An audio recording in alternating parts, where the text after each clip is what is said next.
And welcome to the first of the Rural Museum Network's autumn seminars of 2024. So the Rural Museums Network is a registered charity for rural life collections everywhere and the people who look after them.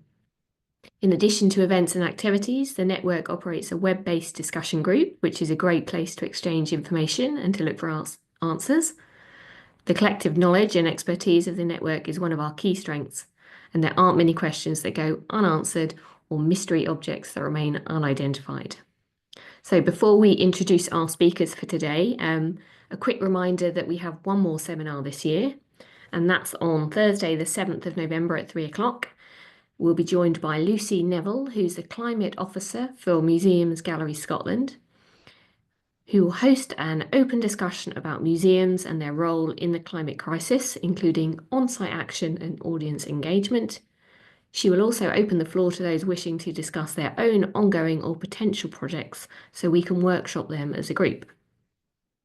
So if you're not a Rural Museums Network member, head to our website, as membership is as little as £10 a year, as you probably heard earlier in the AGM, and you'll get access to our monthly informal chewing the cud sessions as well as autumn seminars. Oh, something else. And now the focus of today's seminar. So today is the 10th of October, which is World Mental Health Day. And mental health in rural communities is the focus of this seminar. So World Mental Health Day is an opportunity to talk about mental health issues and to mobilise efforts in support of our mental health and everyone's mental health. So we're joined by three speakers today. So Dr. Sarah Holland is Associate Professor in History at the University of Nottingham, and her work explores the historic interconnections between the countryside, farming and mental illness. Her presentation will provide insights into the history of rural mental health. And that's followed by Professor John Lobley, and he's Professor of the Rural Resource Management and is the Director for the Centre of Rural Policy Research at the University of Exeter. His research largely focuses on understanding farms as predominantly family businesses and influences on and impacts of farm household behaviour.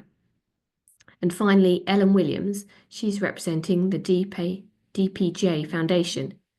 This Welsh charity's mission is to address mental health issues within the farming community. Ellen volunteers as a regional champion, having previously worked with the charity as a marketing and engagement assistant, and has delivered training on mental health awareness, grief and bereavement. You can add questions to the chat as we go along, and we'll have time at the end for your questions. So after all of the speakers have spoken. So we're going to start off first with Sarah. And are you okay to share your presentation, Sarah? Hopefully, yes, hopefully. Yeah. Okay. I say that, but now the share button's gone off the bottom. I know it's there now. I'll just need wider. There we go.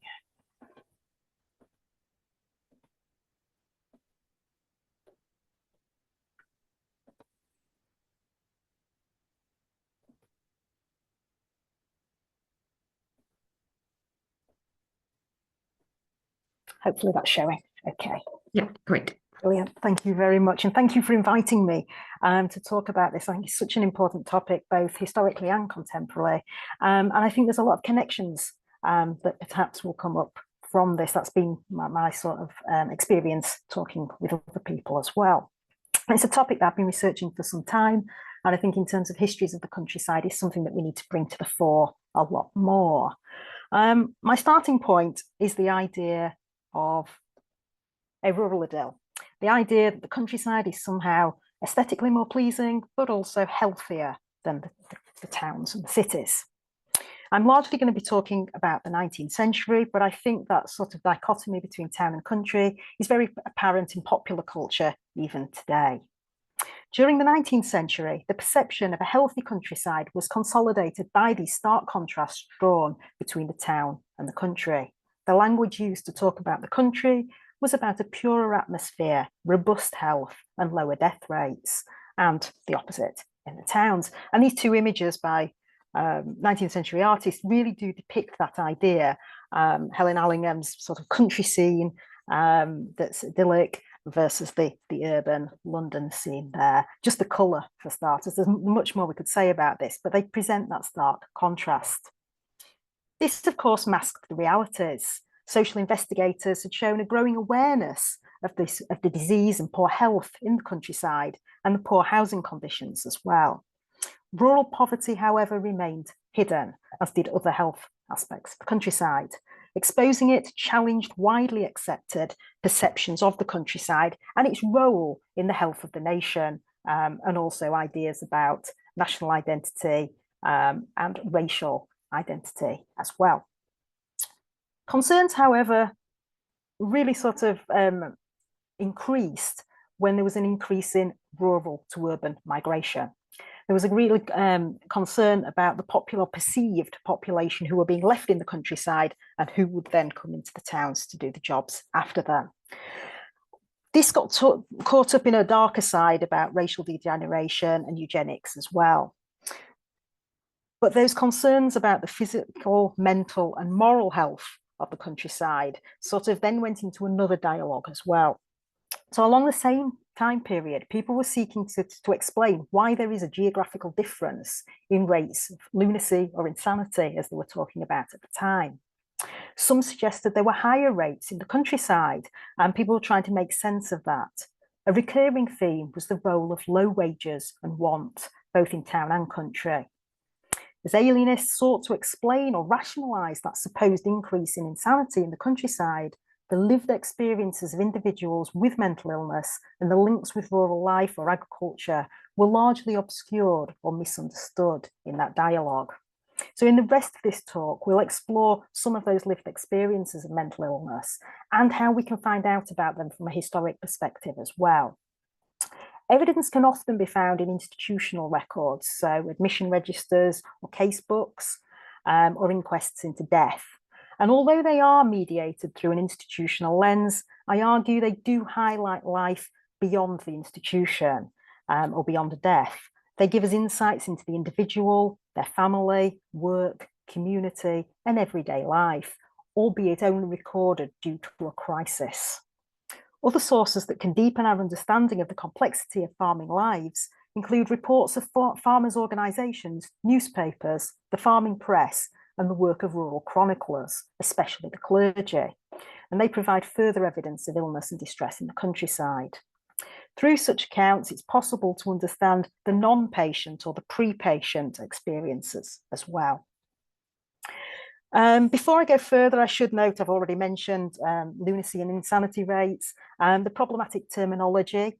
To be accurate to the historic sources, I will be mentioning things like lunacy, insanity, lunatics and the insane, the lunatic asylums, and I also should flag the talk will touch upon suicide as well. So what were some of these crises in the countryside? I think one of the ones that resonates most with contemporary discussion as well is in terms of those big agricultural crises around livestock. So the cattle plague, for instance, in the 1860s. Although the mid-Victorian period is often referred to as the golden years of agriculture, the cattle plague, or rinderpest, of 1865 to 1867 caused extensive and well-documented financial hardship. Official policy responses undoubtedly focused on addressing what they saw as the primary issue, the spread and containment of the disease, including the slaughtering of many animals. As such, the need for financial support was great, but strategies varied in terms of their ability to respond to that. So although there'd been cattle insurance companies since 1844 in Britain, many of them were localised, short-lived, and it was the cattle plague that actually led to more being established. There was also local and mutual societies, but again, although they provided support, there was inconsistent coverage and membership. They had their own financial difficulties. There's suddenly a surge in need as well. And several had clauses that excluded livestock losses due to rinderpest anyway. So most people involved in the cattle trade were severely affected, and that impact extended beyond financial loss, with the uncertainty, worry, anxiety, and emotional responses being prevalent in the period. Although reports in the farming press were preoccupied with practical issues, some highlighted this emotional and psychological impact much more. And I've got a selection on the screen that we're talking about that. So the first one is a report of the Bath and West of England Agricultural Society. They're all in the Farmers magazine. It's obviously one of the big ways of communicating about lots of aspects of agricultural matters in the period. The article focused on managing and containing cattle plague and the role of the mutual protection societies, but it starts by talking about how much alarm it's causing in various parts of the country. And this idea of alarm and the impact of that doesn't really get discussed much more in there, but it's there at the forefront of it. The second account, Miss Burdett Cutts, about her experience, talks about a cow with calf that she was particularly anxious to save. So that anxious anxiety. And the last one, by a practical farmer, highlighting the role of the press in raising awareness about cattle plague, noting that every grazier and cowkeeper is fearing the attack. Now, the language there of fear and anxiety is perhaps ambiguous. In there, they don't go on to discuss it anymore, but we do have examples that start to take this a little bit further, particularly when we're looking at death. So these two examples of suicides associated with the cattle plague. What is particularly interesting is their position in larger reports or larger columns that focus predominantly on the cattle plague, that these come high up. So they're focusing on that psychological impact and how that's affecting people quite prominently through human loss. So the first one's talking about Robert Riley, age 37. He'd managed the farm, but had noted as being in a desponding state of mind from 7 or 8 of the cattle having died of the plague. The second is of a woman, the wife of Thomas Wilson, who we find out is Mary in a separate article. The family appears to have been ruined by the cattle plague, and the approach of rent day without any means of meeting it had preyed on the deceased mind. A further evocative report was in the Lincolnshire Chronicle, also highlighting this psychological impact. It focused on one farming family, but said it was by no means a solitary instance. Of the farming family, it noted, by careful industry, a fine herd of 17 beasts had been reared, the slow produce of years, some of them in full dairy profit, and the whole, as was thought, the safe hope of future years. It then contrasts that with the rapid destruction of the livestock, saying, one by one they have all disappeared, the greater part buried deep in the land. Such cases are enough to daunt manhood. So even though they're focusing on that one case study, they're sort of emphasizing that even one person's experience will trigger this worry and anxiety through rural society at that time. This is also reflected in the admissions to asylums during the period. So for instance, the Cheshire County Asylum noted an alarming increase in admissions, generally due to the wear and tear of modern life, but losses of cattle plague would be blamed, and that was both for male and female admissions. An example we've got on the screen here of Samuel, 52, a cattle drover from Loughborough, who was admitted to the Leicestershire and Rutland Asylum with chronic mania. It notes that he's been admitted to asylums previously, so he has got a history of mental illness, but they note specifically in relation to this admission that it was linked to the cattle plague. I quote from the case book that we've got here, poverty seems to have been the chief cause of his present attack. It appears that for some years past he has been working as a cattle drover, and owing to the late cattle plague, he was thrown out of work for a long time. Despite these suicides and admissions, the 1868 report on cattle plague, which purported to embody as far as possible all information of importance relating to the disease, focused only on the spread and extent of the outbreak, omitting any mention of the mental distress caused. Less than 10 years after the cattle plague, there's the onset of agricultural depression in the 1870s, which was to have a further detrimental impact. At a meeting of the Farmers Alliance in March 1881, they highlighted the impact of farmers' finances on the mental state. And quote there were more suicides amongst farmers than amongst any other class. And he saw in the paragraph elsewhere, he'd read the other day that in a certain lunatic asylum, 3/4 of the inmates were farmers. The author was known for his sort of radical perspective and wanted change, and he saw that there needed to be a political response to agricultural change. So he was being quite emotive, but he was bringing in statistics and evidence of the mental distress there as well. If we turn also to the admission registers for institutions, we're getting an increasing number during the agricultural depression, which refer to loss of employment, want of work, trouble in business, loss of cattle and money, financial difficulties or reduced circumstances. So there's an increased evidence base that people are being affected and admitted to these institutions. Often they are quite just tantalizing. And an example here of William. William's an agricultural labourer. He's number 636 on that list down there. We find out all about his background, his age, whether he's married, his family from these admission records. But if we go to the other side of the, William's there, to the other side of the record, we see the sort of the mental disorder is mania, but they actually give a supposed cause, and it's loss of employment. And these case notes go on to talk about that as well. Similarly, it didn't necessarily need to be a major agricultural or rural crisis. It could be something like an accident.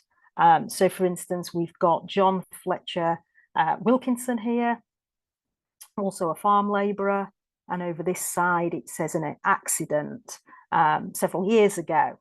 It doesn't tell us what that accident is, but elsewhere, if we sort of piece together the evidence from other records, we find out that John had fallen off a haystack, injured his head, so a physical injury that had then triggered this. So there's a whole range of things that can be affecting the population, not just these major crises that I've mainly spoken about.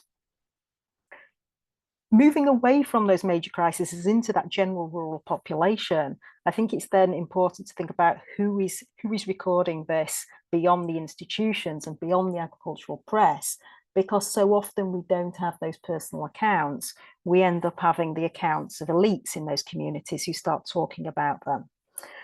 So the rural clergy were amongst some of the principal chroniclers who documented life in the countryside and commented on isolation and loneliness. They talk about the vulnerabilities and frailty of rural life. They also talk about stigma and gossip as well, and the role that that can play. And they also talk about the behavioural traits and indicators of mental weakness, if not mental illness. The Reverend Augustus Jessup of Norfolk noted that people who have lived all their lives in the streets, referring to towns at that point, have very little notion of the length of time that an agricultural labourer spends in complete solitude, or of the effect which this isolation produces upon him. So again, moving away from that sense that there needs to be some massive agricultural crisis to just that sense of loneliness can be a major factor. The diary of Reverend Kilvert, and Kilvert's on the screen here, also records his observations and insights into the local inhabitants of parishes in England and Wales. He was particularly attuned to the inherent suffering in the countryside, including hunger, poverty, loneliness, and suicide. And there's so many brilliant entries I could have chosen, but I've just focused on one because it sort of encapsulates a few different issues here. So on the 18th of December, 1870, Kilvert recalled a story about death by suicide. He talks about an old man who he worked for in the community, all of this kind of thing. And then he goes on to say, but becoming helpless and infirm, he was put upon the parish. It was supposed that this preyed upon his mind. He was a very good, faithful servant, a man of sturdy, independent character, who could not bear the idea of not being able any longer to maintain himself and hated to be supported by the parish. Here, he encapsulates ideas relating to age, infirmity, poor relief, as well as ideas about the deserving poor. So this particular person being presented as the deserving poor, it's a very strong emotional response to that, very empathetic, but it also shows the shame and the fear and potential stigma associated both with pauperisation, but also mental illness as well at this time. Kilvert's particular attention to mental illness may, to a certain extent, have been shaped by his personal experiences. His aunt was a resident at Brislington Asylum, a private institution run by Dr. Fox. And in a diary entry, he recalls a visit to his Aunt Emma, not just commenting on her own mental state and all the rest of it, but also reference to the grounds. He said, "The building was very beautifully situated and the grounds are large and well kept." The role of therapeutic landscapes and the countryside in treating mental illness was also a prominent idea during the late 18th, early 19th century. This was particularly evident in private institutions, but through the 19th century, we increasingly see this in the public, large-scale institutions as well. And just a sort of final sort of point to reflect on is that whilst farm work is the cause of various instances of mental illness and suffering in the countryside, farm work was also seen as therapy. It was seen as the particularly being therapeutic because it was outdoors, it was physical work, and therefore beneficial. It also obviously has pecuniary benefits to the institution, but that's a sort of slightly different story. In 1870, Medical Superintendent Edward Palmer reiterated these beneficial effects. He said not only was it the most healthful and curative employment, but also that most agricultural workers asked for this type of work straight away because it was familiar to them. That was not always the case. I've looked at plenty where agricultural workers resisted this work, but there certainly was that alignment. So while you've got those ideas that I talked about right at the beginning, and then you've got this workers' therapy, in between you've got that misunderstanding and that growing need for greater understanding, greater awareness, and greater support in rural communities throughout the 19th century and into the 20th century as well. Thank you.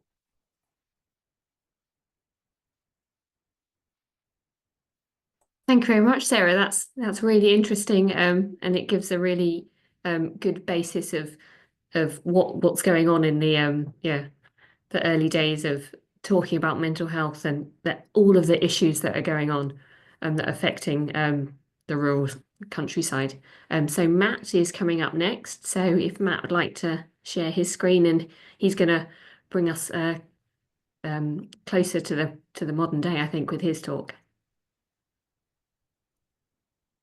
Yeah, hopefully you can see that in presentation mode. Yes. Yep. Excellent. Just as well we practiced earlier, isn't it? Okay, right. Thanks everybody for the opportunity to come and talk to you this afternoon. Yeah, that was a really amazing talk because so many things have just not changed. So I'm going to talk about contemporary issues, but a lot of the stuff is very, very similar, frighteningly so, to be honest. So just in terms of a bit of background, and I'm going to be talking about suicide as well, as certainly as the kind of starting point. So in England, more than one farmer a week takes their own life. So, you know, any number's too many, and that's a lot. And we know farming is up there, you know, near the top, or if not at the top at times of the suicide league table, and that's a league table you don't want to be anywhere near. But the thing is about suicide is it's just the tip of the iceberg. It's the bit that gets measured, counted, and we can discuss about who's counted in and who out and various things, but the stats are there. But the thing is, it is just the tip of a much larger problem. So for everybody who successfully commits suicide, there are going to be other people who don't successfully do it. Somebody prevents them from doing it, or something else happens. There are people thinking about it that haven't acted on it.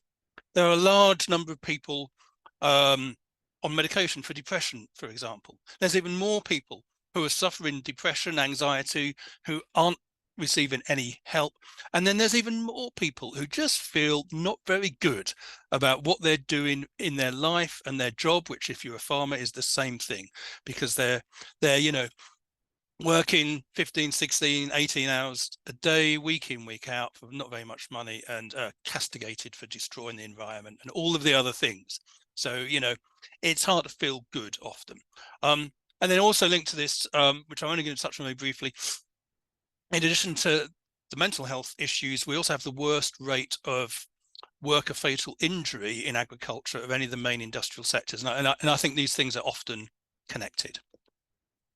Now, I carry around a little mental model in my head. It's a Venn diagram. Who knew all those years ago when I was staring out the window in maths lessons that Venn diagrams would actually be useful in my future career? I have another one I use when I talk about farm succession. But I'm just using this to kind of illustrate that mental health, physical health, and kind of the health of the business are ultimately all interconnected. And so you can think about, if anyone's ever experienced, say, chronic pain, you know, there's the pain itself. It gets you down, you know, it can make you depressed. I have arthritis in my hands. I drop things that I never used to drop. My wife has to open jars for me. Not a big deal, but, you know, it just gets to you. And you know, obviously it could be much worse than that. And then these things can obviously then impact on the business, and the directions of causality go in many different directions, but they're all ultimately interconnected. So if we're interested in the well-being of our farming population, the individuals, the businesses, we need to really understand some of these connections. So what I'm going to do, at the Centre for Rural Policy Research, we've been doing work on contemporary health and well-being of people in the farming community for a number of years now, but I'm going to talk about some results from two particular projects. So one was a project funded just a few years ago, funded by RABI. And this was a study of the health and well-being of the agricultural community in England and Wales. And this is by far the largest survey of its type ever undertaken. And, you know, I'd be surprised if there's ever another one quite so large. So we've got over 15,000 responses. So it's an amazing data set. We weren't just wanting to focus on farmers. We were talking about farming people, farming community. So although the majority were people who identified as being farmers or members of farming households, we also had other farm workers and some other people connected with farmers. You know, 76% of respondents were male, which is quite high, but, you know, this is farming and there's still that perception that it's dominated by men. But we got a decent number of responses from women. We also got reported to the ethics committee because we offered more than 2 options for gender, and one disgruntled farmer reported us to the ethics committee for being overly woke by not just having the opportunity to identify as male or female. Anyway, that's just one of those things I'm never going to forget. The average age was about 60, which is very similar to the average age of registered farm holders. We had a really good mix of sizes, types, tenures. I've said it's geographically representative. What I mean is we've got a good representation across the two countries. So we're really confident about this data set, and we included questions on mental well-being. We used some of our own questions, but also well-used, validated and replicated measures. And we wanted to do that, to, you know, give greater validity to our results, but also so we can make comparisons between the farming sample here and the population as a whole. And then another project, very different.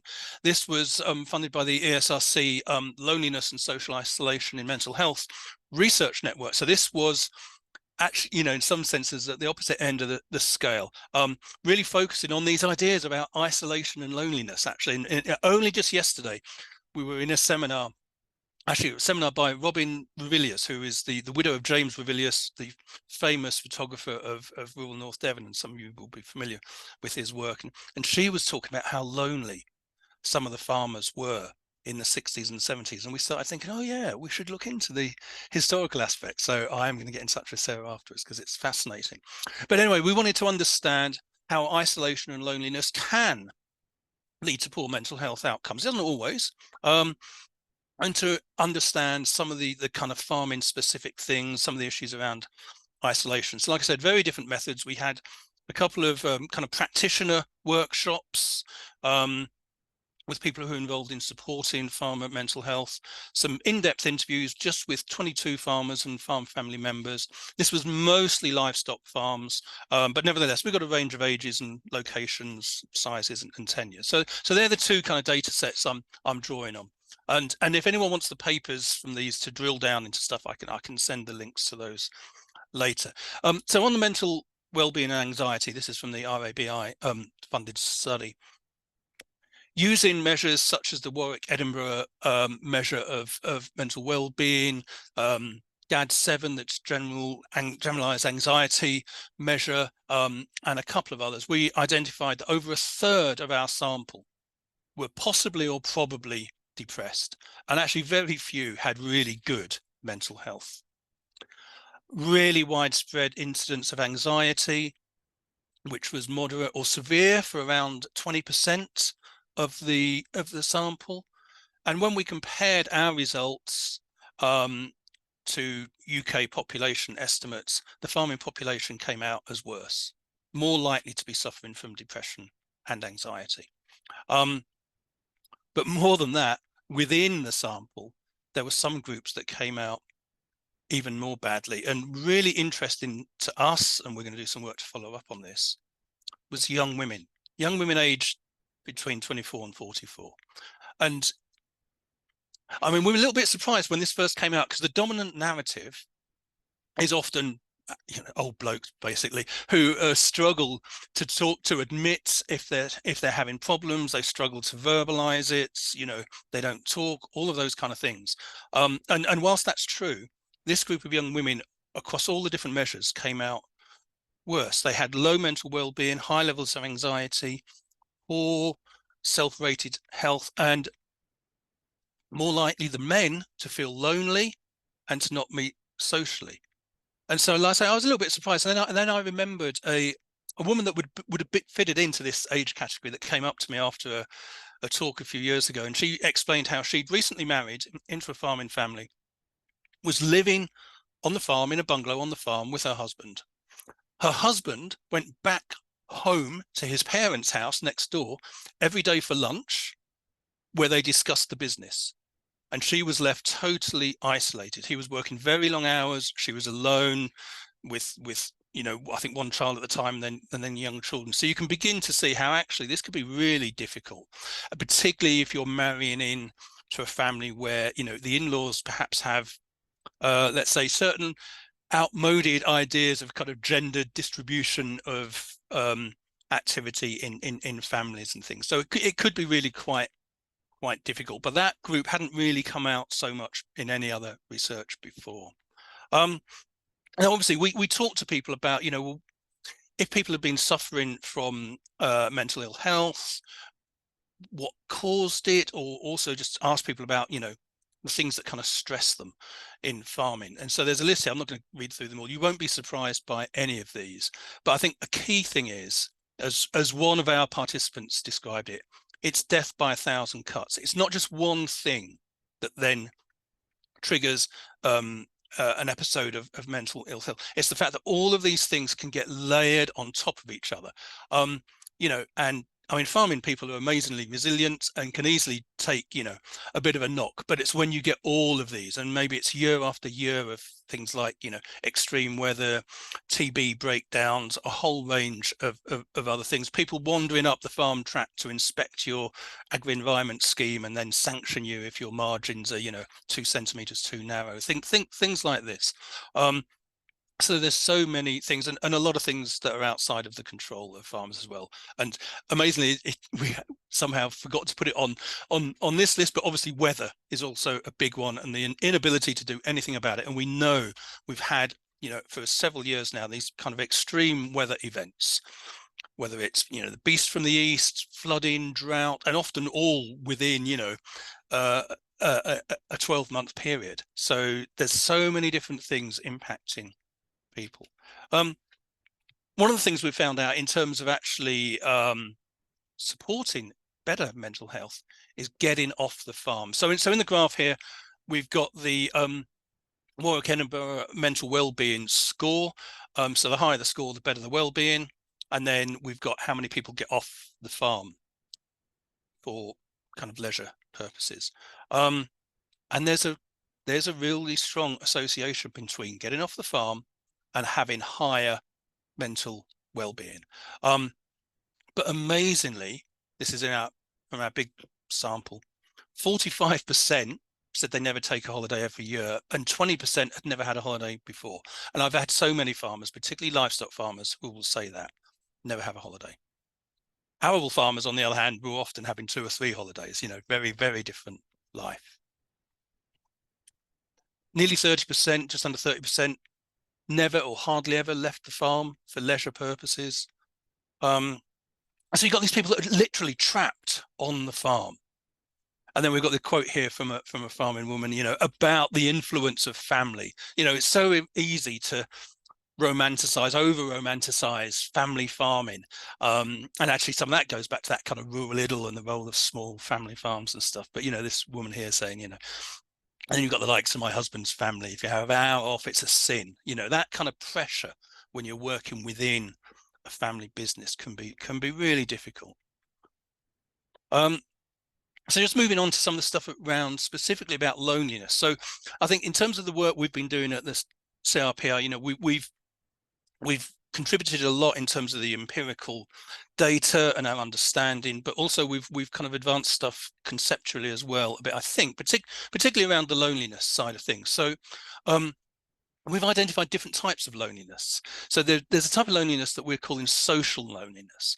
And this is associated with those long working hours, lone working, which actually, I was just thinking about what Sarah was saying, you know, we often think that lone working on farms is a relatively recent phenomenon. But, you know, I think maybe we need to rethink that, because obviously people have been, I don't know what happened there, working on their own for longer. Lack of social opportunities, declining business contacts. So there's a guy here at the top right. He's thinking back about a time when he was suffering from, he was suicidal. And he was saying, you know, all he was doing was working, you know, 15, 18 hours a day, sat on the tractor all day long, just trying to keep enough money together to keep the business going. And then a woman talking about, you know, obviously the animals need looking after, and then she's preparing dinner, and she said, you know, you're just knackered. You don't want to go out. You don't, you know, you just don't have the energy to go out. So people are socially lonely, and that's really important, because a social buffer is one of the most important things in protecting people's mental health. But it's not just having the contacts, it's having those meaningful contacts. And so we also identified amongst farming people this idea of emotional loneliness. You know that idea, you can be lonely in a crowd, you can be lonely in a city. There might be people physically all around you, but if you don't have the contacts, you can feel very lonely. And so this is associated with family pressures and tensions, that lack of, you know, boundaries, which, you know, a number of us have. You know, you bring your work home, but actually if you're farming, you know, your work is your home. And obviously stresses around the business, and often lack of a romantic partner, or just difficulties in relationships, and a whole range of things. I don't know why these slides are moving automatically. I've obviously done something way too clever. So here we've got a guy, you know, fairly young guy in farming terms, young in any terms, saying, you know, when you're working with your family, you kind of lose some of that family support, because farming takes over all of the family time. And so he said, you felt quite lonely at times, particularly, you know, when you've broken something and you're getting an earful from your dad, and then you go home and it's the same people, you know, your boss, your business partner then turns out to be, you know, your father, your mother. And that can really be difficult for people. And then this guy down the bottom saying, you know, he's saying he spends most of his day on his own, but for him, it's not just the loneliness of being on his own, it's the fact that he is alone making decisions about the business and about the pressure that puts on him. And then we've got the idea of cultural loneliness. So we would often say that farmers are culturally distinct and you know, culturally isolated. Part of this is the well-known, you know, contraction in the size of the farming community over time, changes within rural communities. You know, rural communities aren't farming communities. So some people talk about the rural-urban divide. We would talk about farming, non-farming divide. You know, you can be in a rural community and not understand anything about agriculture or where your food comes from. So there's this massive disconnection with farming. I said the public pressure over agriculture, whether it's animal welfare, whether it's climate change, whether it's mud on the road, all of these different things. And so we've got a couple of quotes to illustrate this. So this guy, an older farmer here, saying, you know, there's so much pressure from government, DEFRA, and he's saying, you know, he gets upset when you've got people who wouldn't have a clue how to look after an animal, a farm animal, having so much say about how farmers should carry on. And he says that just brings loneliness, because you feel so isolated and so helpless. That's one of the things, people feel they can't do anything about it. And then this other wife of a farm worker, talking about how there's always this undercurrent of loneliness in farming. Most people don't work the kind of hours that farmers work. They don't understand the life, and so they just don't understand. There's this real feeling that nobody understands farmers other than other farmers. So why, you might ask, don't people go out and get some help? Because there's help out there. We're going to hear about some of that in a minute. Well, there's all sorts of complicated reasons why. Part of it is the stoicism that still characterizes many people who farm. The stigma still of being known as somebody who's asked for help. Asking for help isn't easy, believe me. And so, there is that stigma around it. Definitely this feeling of, I don't want to bother anybody else. I don't want to be a burden. There's definitely a reluctance to visit GPs for a whole range of reasons. Part of it is, lack of a perception that GPs won't understand them. And, we've had comments, farmers saying, they've been to see their GP, finally plucked up the courage, talking about the, the stress and anxiety and the depression they're experiencing. And the GP said, well, you probably need to get another job. Well, for most of them, it ain't a job, it's their life. You can't just get another one. So there's issues like that. And obviously farmers are concerned that they're going to lose their shotgun license as well if they turn up and say they're feeling depressed. So that means you need a lot of support to be farming specific, and there are many wonderful charities that are doing this, but when we're talking about the kind of mainstream NHS, it's not so easy. So we have people here saying that, people who haven't been involved in agriculture can't really relate to the problem at all. When farmer here saying, when I speak to non-farmers, I just feel like I'm banging my head against a brick wall. And another farmer there saying, we don't talk enough. People are embarrassed and ashamed, and so they don't open up. So look, I've rushed through this really quickly, and this is, like I said, we've had a number of projects over a number of years dealing with this, but this identifies quite well, I think, that there are worrying levels of poor mental health, word missing there, across the agricultural community.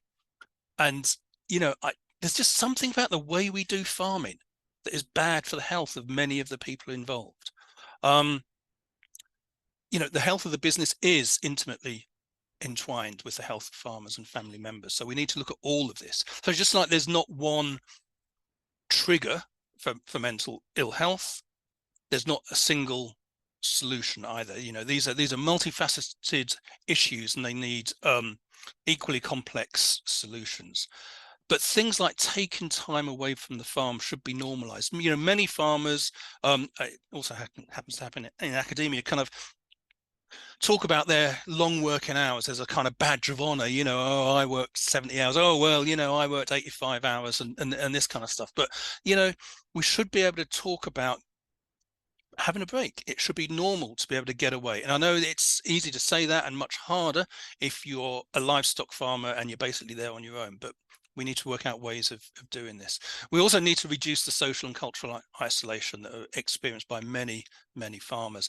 And health professionals need a much greater understanding of the health challenges faced by the farming community. So as an example, we are working at the minute in Devon with TalkWorks. So TalkWorks is the Devon NHS brand of the NHS talking therapy. They exist all over the country. This is a service that people can self-refer to and get help. They deal with, much like in all of what I've been talking about, not with psychosis, but things like depression and anxiety. Unlike any other part of the NHS I'm aware of, they have more capacity.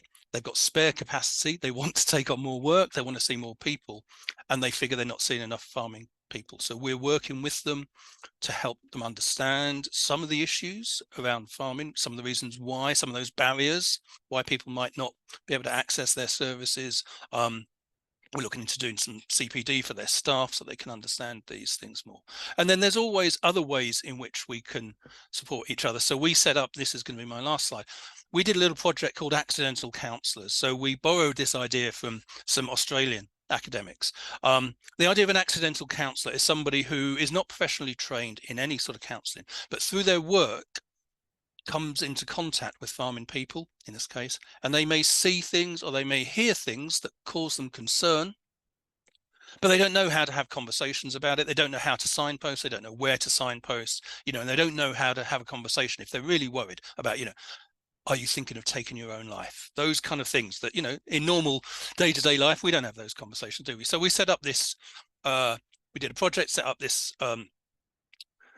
web resource hub, which is really just a kind of clearinghouse and signposting site to point people in direction of expertise and support in various different areas. Then over time, we'd like to grow this and develop some training for people. So at the very least, anybody who's walking up a farm drive or driving up a farm drive in their kind of professional capacity in particular has some awareness of the mental health issues. And if they're an inspector, that they know that they might be about to deal with somebody who's already suffering from high levels of anxiety, and their visit that day might make things worse and might just tip them over the edge.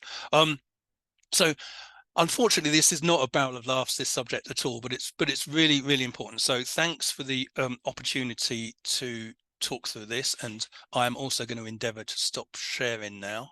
Hopefully that stopped. Yes, thank you very much, Matt. That was really also thoughtful and bringing it up to date, as you say, the contemporary issues, and really that. Yeah, it doesn't seem like farming is an easy life to lead. So that leads us nicely onto Ellen, who is from a mental health charity. So we welcome her to speak now on the subject. Hello, thank you. Can everyone hear me? Yes, brilliant, thank you. Lovely to be here, and thank you, Matt and Sarah. It was really interesting. Especially Sarah with talking about the cattle plague, and so much hasn't changed with different, things that are going on in farming now with TB, and we've got the blue tongue and everything, and those words of anxiety and everything still creeps up with farmers all around the country. So yeah, I'm a farmer myself. I volunteer for the DPJ Foundation. So a lot of things Matt was saying I could agree on as a farmer myself. So the DPJ Foundation is a mental health charity that works with farmers in Wales. We were established in July 2016 following the death by suicide of Daniel Picton Jones. So that's what stands for the DPJ Foundation. Dan was an agricultural contractor from Pembrokeshire, and Emma, his wife, was a farmer's daughter. So Emma took on after Daniel's death to start the charity up. So with the support that's available with the charity, we've got a Share the Load helpline, which is completely confidential, 24/7, and it's available over phone and text, which is really important, I think, especially with young people that are more happy to do it over text these days. So then counselling is available to anyone who wants it from the phone call. And to date, over 1,130 people have taken up the counselling offer since the service started in 2018. This includes face-to-face counselling online and over the phone. It's free of charge, and we're able to arrange a first appointment within a week, which is really important when we're suffering with mental health. We have a range of different therapists on our team, and all are qualified and adhere to a code of ethics appliance to their work, way of working. And it's really important, as you know, especially in Wales with farmers.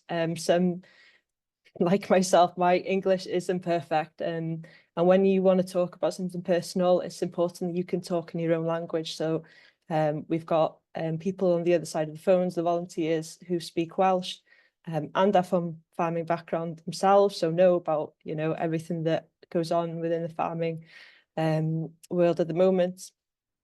And then we offer mental health awareness training. I myself have done some training over the years, the mental health awareness training to various young farmers clubs, rugby clubs, communities, every kind of people, from pub owners to farmers' wives, you know, everyone who's involved within the agricultural community. So this training helps people to spot the signs that somebody may be struggling and understand more about mental health, and then be able to provide initial support and know how to get further help, and obviously to signpost them to further help. So as Matt was saying, with the accidental counsellors, to try and get as many people involved that come directly face to face with farmers who are involved with farmers. So as you say, vets, farming unions, inspectors, Welsh Government officials, nurses, you know, the GPs, so they know a bit of background of farming and what issues that people face, the farmers face, and mental health professions, amongst others as well. We also deliver the bereavement and grief training awareness. We've only started this last year, and I've myself has done quite a bit of training with this. It's more of an awareness, and it's all part of trying to empower the community to support each other when it's most needed, when somebody is going through grief and bereavement. Something new again to the DPJ Foundation is the Howell Davis lorry. So this lorry goes around markets. It looks like a normal cattle lorry, nothing fancy about it on the outside, but in the inside they've done a lot of work to make it as a farmhouse kitchen style, so it looks quite homely. So this lorry, we've got people volunteering to offer health MOTs, such as blood pressure, blood sugar, oxygen, BMI levels, cholesterol, and as farmers, they usually don't look after themselves. They're very keen on looking after their livestock and machinery and crops, but they always put themselves second. So this lorry, you know, when they go to the markets, is a part of their weekly job, and it's important. It's not flashy, and you know, there's a lot of people who don't like, obviously, to ask for help. So it's a really, really nice project that's come up with the DPJ Foundation. Approximately 45% of the visits involve some more detailed discussion about mental health. You know, it's not directly people talking about mental health, but they open up once they start. You know, they offer lovely cups of tea and coffees, and they've always got Welsh cakes on the table there as well.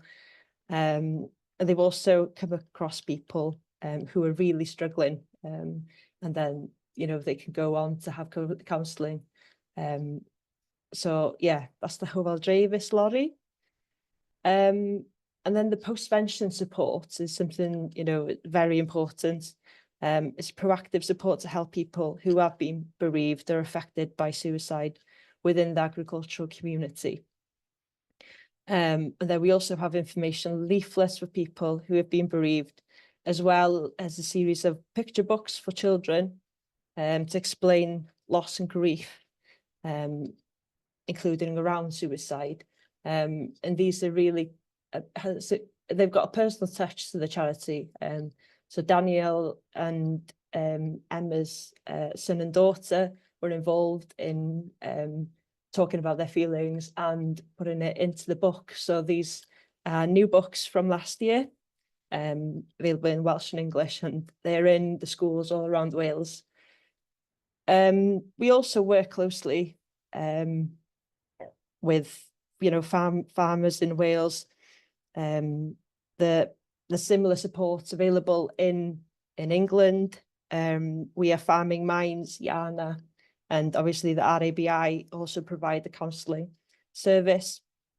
And here in Wales, we've got so many other charities that offer supports that we work closely with, such as Tir Dewi and FCN, to ensure that farmers have the best range of support that they need we all work closely as a team to make sure that we try and pinpoint to every farmer who's in the situation who needs the support and help we can give.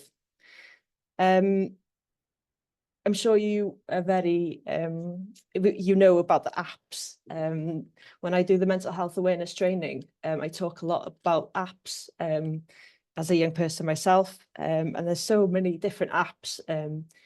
If I'm sorry, I don't have a screen to show you, but the Stay Alive app is one that we recommend the most for everyone to get on their phone. It's a suicide prevention app. We never know when we need it, and it's a simple app to be used straight away when we're in a position to help somebody who's having suicidal thoughts. And then Calm Harm, sorry, is a really good app to change responses on how you feel. Another one is Tackle Your Feelings, which uses signature strength and values to help you work towards your goals whilst tackling with challenges. Happify, low mood one, Dare, Clear Fear, Worry Warrior, and Move Mood. So there's so many different ones. I know it's not the best ones for farming, especially when, as a farmer myself, you don't get much time to go on your phone. But when you're in that, the only situation I could think of is lambing time. When you're in that shed and you're extremely busy and in your work zone, when it's too stressful, when everything's getting on top of you, that you get 5 minutes to go outside and have a quick breathe, and then you change your perspective. And it's the same as an app. You go on the app and you have 5 minutes of trying to change your mindset, and then you go back to it. As you say, farming is nearly a 24/7 job, and you need to have the mindset clear to carry on with the jobs.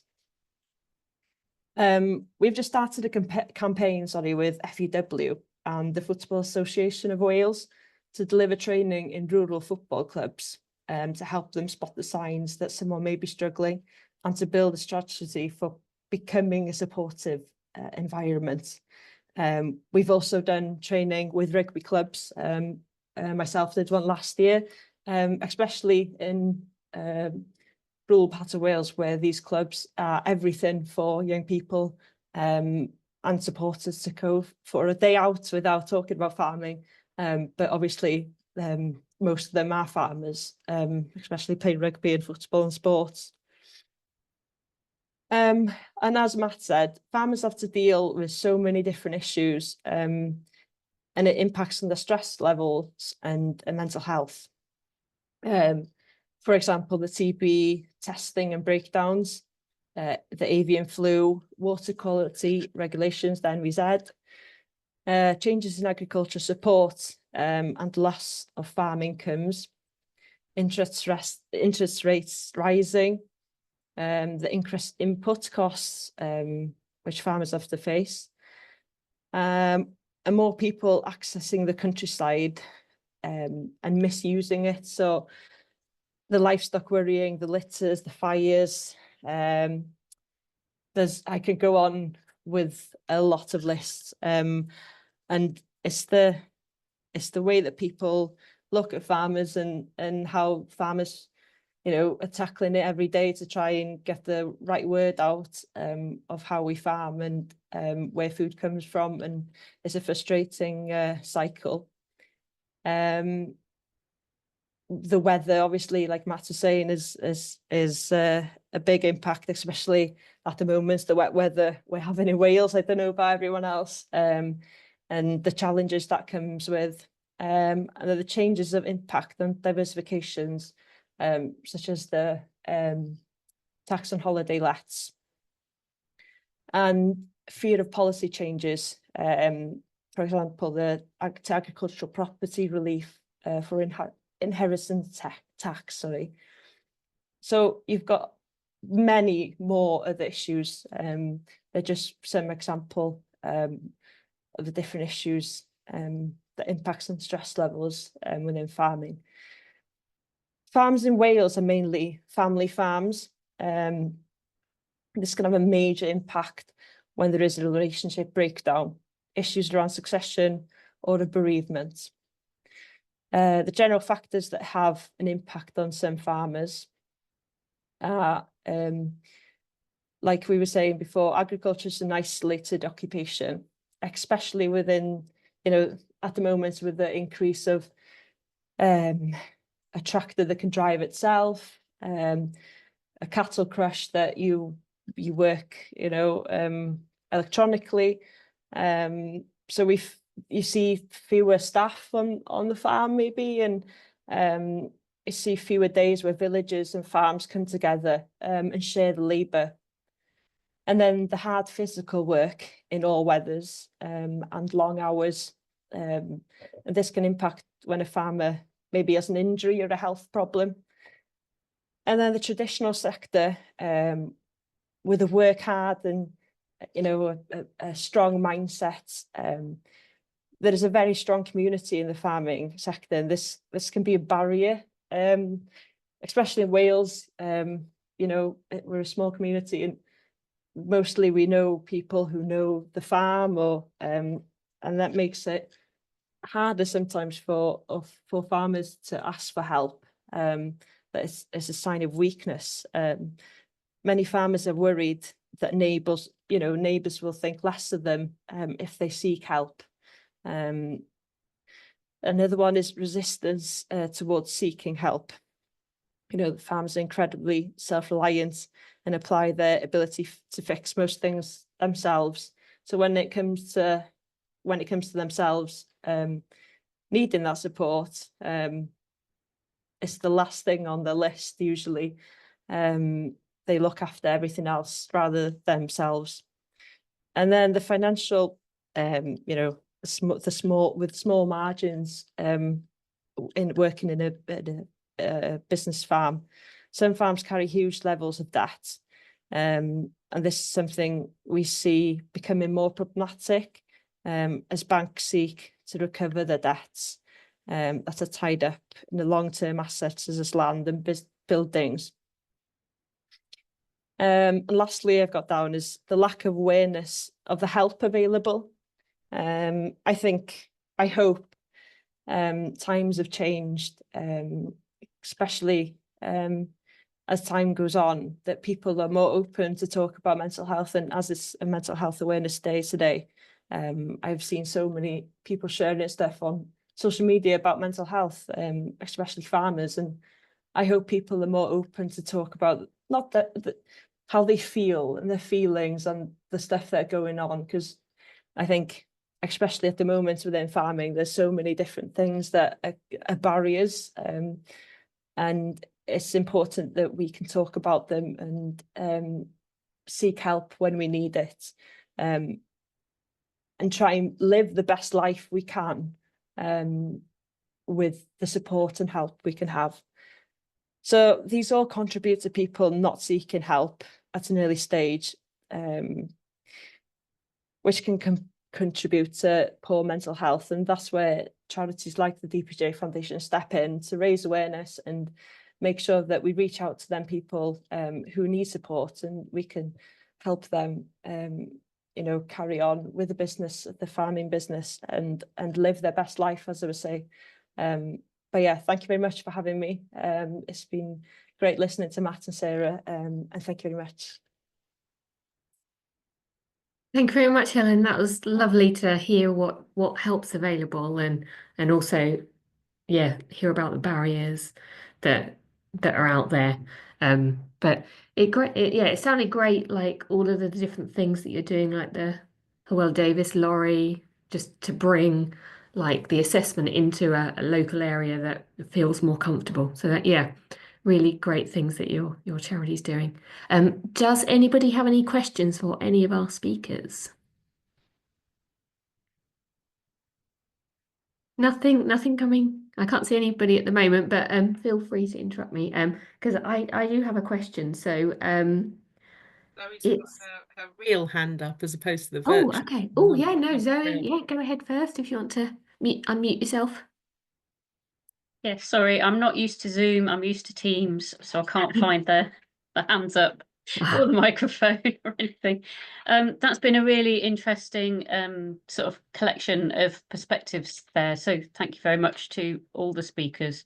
You know, some of that has been quite surprising in some respects in terms of what Sarah had to say about how much is consistent with the past in terms of levels of loneliness and mental health difficulties, etc.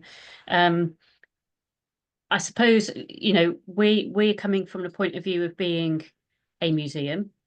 We're not entirely a rural museum, but we have elements of that, and we know that we sort of serve quite a major agricultural and farming community as well as an urban community. And so we are actually quite interested in doing something in the future. So I wouldn't say that we're in the middle of it right now, but we're interested in doing something in the future that has more engagement within the farming community and that brings to life these contemporary issues, but also sort of draws the threads back to you know, our heritage and perhaps, you know, a bit from what you were saying, Sarah, unpacking the romantic ideal of what life used to be like. But also giving some sort of contemporary thought as to what life is like today. I guess the question is, for those that are not in the farming community, what can we do about it? Does anybody have any ideas about what we can do about it, other than potentially, actually, as Ellen was saying, raise awareness and talk about it? And would that help to destigmatize? Any thoughts?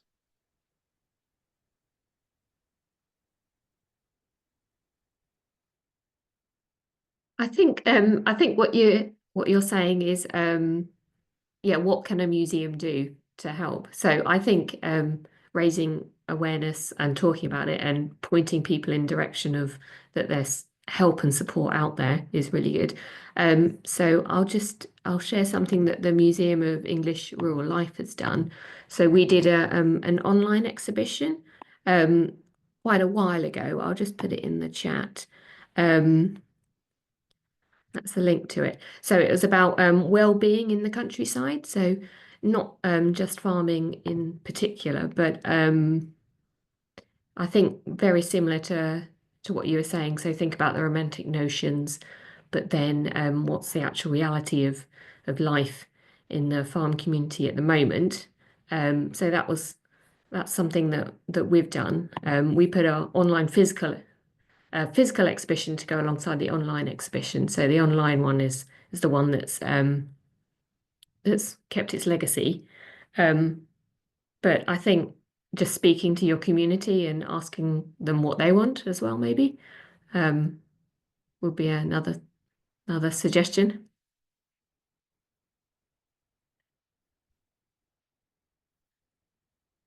Oh, Maddie, hello. so on the back of that, did you do events support sort of alongside that exhibition? I know your Merlin itself is different because you're not necessarily geographically located within a rural community, but I'd wondered if you'd done any events or programming around your well-being that kind of got more of those discussions going, maybe even in the more urban setting of Reading. Yeah, I think we do have activity that is about like well-being and improving mental health. Things like sport in mind, which is yeah, getting people active, which we know is really good for your mental health, improving that. So I think that's the sort of the legacy from doing this exhibition a few years ago. Things that are continuing on. I just noticed that Helen's put a comment in as well. So I work for a charity, the Restoration Trust, and we do something called culture therapy, which brings people together around heritage and are developing projects around conservation for well-being. So it does sound like yeah, people are museums and cultural institutions are working on ways to improve people's well-being and and having that as a topic. So there was one question. So I had a similar thought to Zoe about what can a museum do. So I think Ellen and both Ellen and Matt were saying that farmers don't tend to actually take the time out for leisure purposes for themselves. So is there anything that a museum could do, or a rural centre, a cultural centre could do for farmers or members of the rural community that would help their mental health, other than signposting? Oh, Matt? Yeah, thanks. It took me ages to find the hand thing. I'm also more familiar with Teams. Yeah, I mean, I think one of the things, and it's a bit like what Ellen was describing about the lorry, is taking stuff to where farmers are. So if farmers aren't going to come out, and I'm not saying that they never leave, but well, you do get some that never leave the farms, but it's going to be difficult for them. And if they are going to leave, they're going to go to a livestock market, because that's where not only do they buy and sell, but that's where they do get the social interaction, which is why it's good to take health interventions to livestock markets. But I think to have road shows, to take things to agricultural shows, or livestock markets as well. I mean, I could see, and I was at Devon County Show this summer, and to be honest, the number of old blokes hanging around old tractors was amazing. They love it. So wheeling out some old kind of agricultural implements, and you can see some of these things were the ones that they, these were guys in their 60s and 70s, these little tractors. They would have been the things they learned to drive on as a boy, and they love getting around that and then telling stories around it. I mean, I think the storytelling thing is really important as well, and partly breaking down the thing that lots of people have mental health issues. We all have good days, we all have bad days. I mean, and then sometimes it gets out of hand. So it's been able to tell some stories. And I think one of the things that we found amazing when we did the more qualitative stuff was that people would talk to us as strangers and tell us things, like the guy who was living at home with his parents. His parents didn't know he had been suicidal. They didn't know the extent of his suffering because he wasn't able to talk to them. He was able to talk to us as a stranger. So, but it's about breaking down that stigma. And so I think the more we can share stories about this, and the more we can get farmers talking about it as well, because that's the other thing, and it's partly that thing about farmers helping farmers. Farmers will listen to other farmers in a way that they'll never listen to us non-farmers. So I go all over the place doing talks about this. I do talks about succession planning. I will often have a farmer on stage with me, so I do my bit, and then I wheel out a proper farmer and I say, right, now you're going to hear what it's really like. And that works really well as a double act, because they will listen to a farmer, because a farmer knows what it's like to be a farmer, and all that stuff that Ellen was saying. They're just going to understand the life. So I think finding ways of getting some stuff out to rural locations, and also co-opting some farmers to help with some of this as well, and talk about stuff.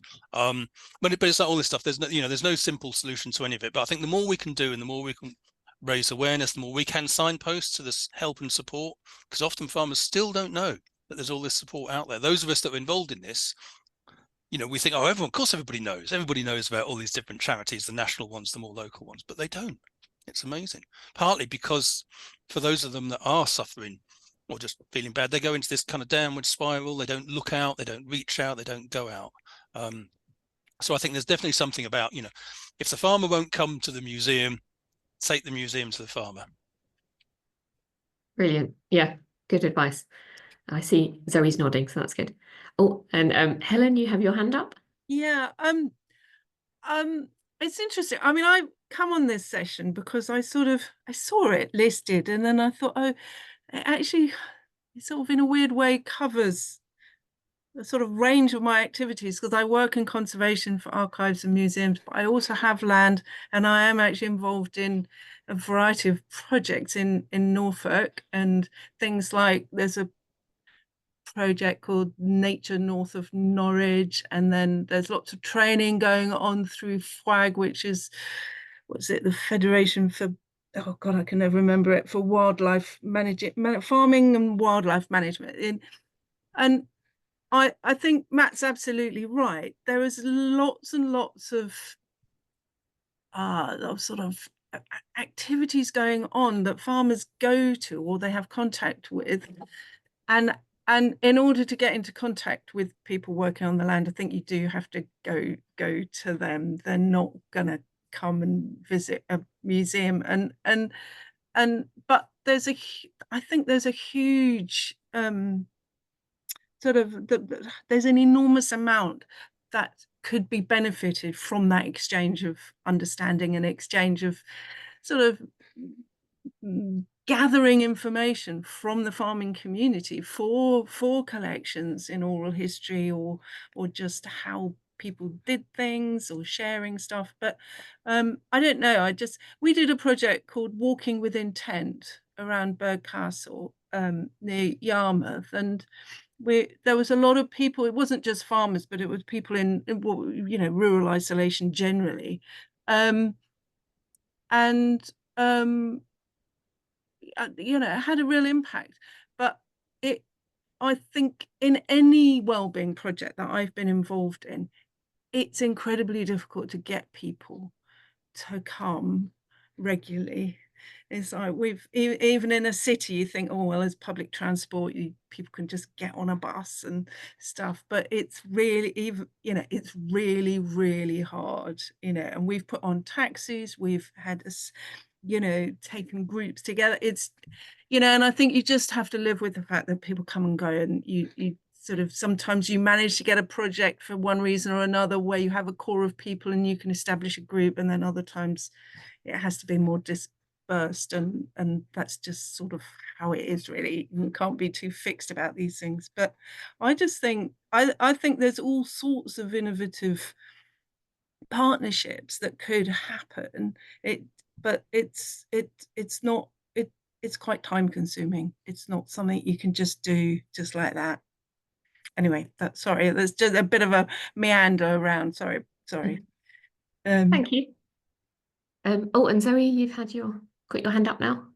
Yeah, just sort of following on from that, really, and thinking about, again, our role as a museum, and absolutely getting this thing, not just with farmers, but I can see how an awful lot of things come together with the farming lifestyle, that if you then have a mental health issue, it's just all sorts of sort of negative spiral there in terms of being isolated and staying isolated, and that therefore the movement needs to be sort of to the community rather than expecting the community to sort of come in to us.